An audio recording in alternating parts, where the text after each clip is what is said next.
What's going on, everybody? Welcome to the channel. Dave brought Trevor up, brought his 250R and his Tri-Z up to get a little bit of carb work done.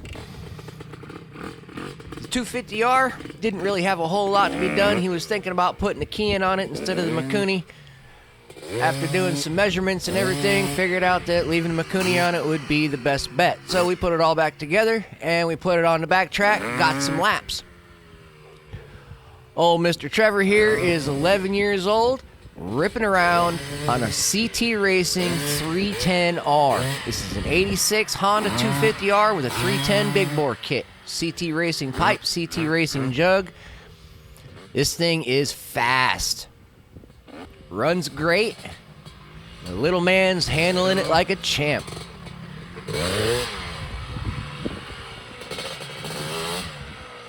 Gonna let him do some laps on this thing.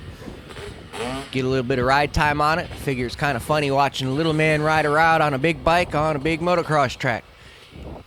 It's kind of hard to get a scale sometimes on this track. I've had people show up and it was very intimidating to them. They did not expect it to be as big as it actually is. It's an acre and a half, and it's a third, fourth gear track all day long if you're gonna be clearing the jumps. Little man's on the R. Turn around, we're gonna get back into the shop. Dave and I made a little bet with little Trevor there. He was sitting there kicking on the R, saying he was gonna get the R started before I got the Z started. Now, mind you, the R was pretty much together and it was running no problem when it came in here. So he should really have no problem starting that thing. Whereas the Tri-Z, we did a carburetor swap and it needs to be rejetted. I've also got to bleed the fuel system and get fuel to the carburetor, so we've got that going on. That's what I'm doing, all tucked down below. I'm blowing the Tri-Z. Got to do the suck blow to the diaphragm of the fuel pump because this is actually a fuel pump bike. It's not a top mount gas tank bike. So while I'm screwing around with that, Trevor was supposed to be trying to start the bike, but he got kind of lazy, I guess, because he stopped trying to kick it. I don't know about kids these days. Absolutely love having these guys come to the shop. It's great. I remember growing up going to my dad's buddies' shops and hanging out. It was always a ton of fun. Guys were always joking around. Yeah, we got picked on, but hey, that's part of being in the shop. You're going to get picked on if you're in the shop. It is the mechanic way. No thin-skinned people around here. Once you get it all set and ready to go, we kick it a few times. Get this thing fire up and run. Let it warm up. We'll put it on the back track, give it a couple of laps.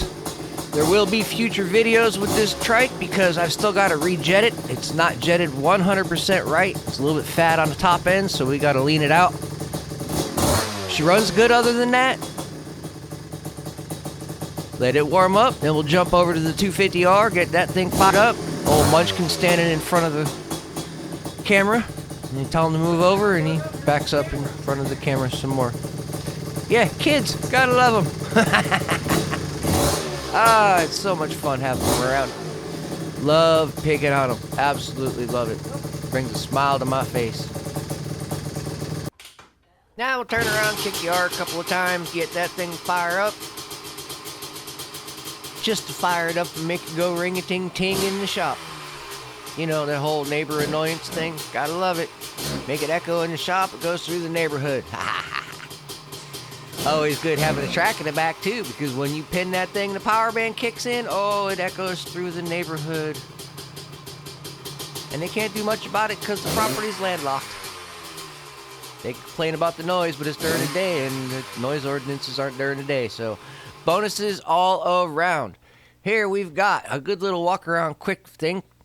Sawyer Custom Inverts, CRF 450 invert forks, Elka rear shock.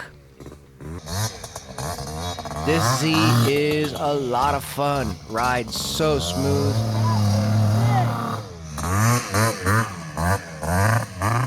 Now, if you listen to it, you hear the thing kind of gurgling on the top end. The carburetor is way rich on the top end. If you listen some more, you can hear me playing around with mid-range and bottom end, trying to feel out and figure out how the thing runs. I finally figured out that mid-range is dialed in pretty well once it blew out the bottom end.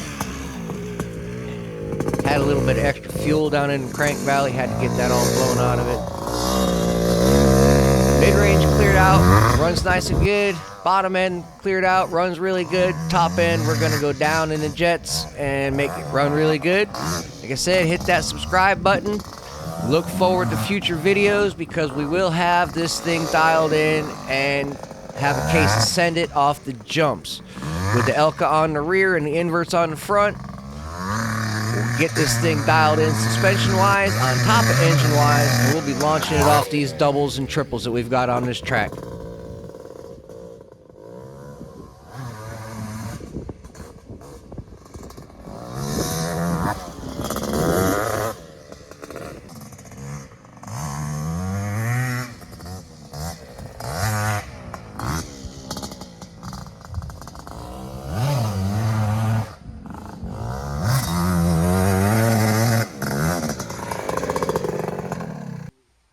And leave it to Yamaha. What happens when you ride these things? They break. Yep.